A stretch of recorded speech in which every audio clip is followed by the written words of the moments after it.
L'engagement de la ville de Bayonne dans l'habitat participatif est lié au fait que nous avons fait ce constat. C'est que trop souvent, on a construit sans même se poser la question de savoir quelles étaient les attentes de la population.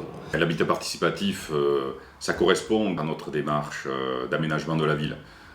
Il faut que les habitants, si on veut leur donner envie de venir en centre-ville, il faut qu'ils s'approprient l'espace. L'espace public, l'espace privé et aussi l'espace commun. Et ce projet, c'est le premier en Béarn, et on est assez fiers qu'il se fasse à Billère. Et ce que l'on espère, c'est qu'il fasse école dans toutes les villes urbaines comme la nôtre. Je suis très intéressé par l'habitat participatif, parce qu'il permet d'impliquer évidemment les futurs habitants. Nous avons 2 projets qui sont prêts d'aboutir à Bordeaux et j'espère qu'ils se concrétiseront le plus vite possible.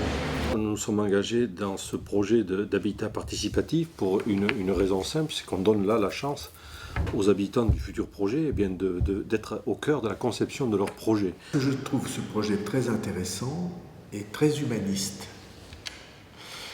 Parce que ça fait du logement non pas seulement une aventure économique, mais une aventure humaine.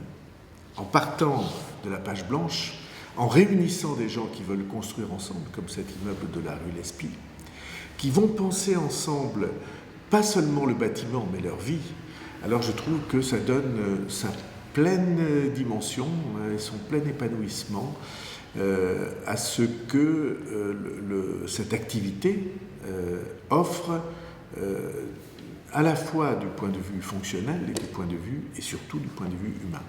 Le projet a vite été porté par le COL et par nous, puisque nous avons à aménager un espace de 6,5 hectares en plein centre-ville. Et c'est un enjeu fort. Et pour cela, il faut que les gens s'impliquent. Il ne faut pas donner simplement le pouvoir aux urbanistes, aux architectes, aux élus. Il faut que les citoyens prennent le pouvoir, y compris en matière d'aménagement. Cette innovation-là, sociale, ça fait partie de la vocation d'une ville. Qu'on puisse mettre en place quelque chose qui rende la ville repérable ou rayonnante ou attractive, parce que la vie qu'on y vit ne sera pas la même que dans toutes les autres villes.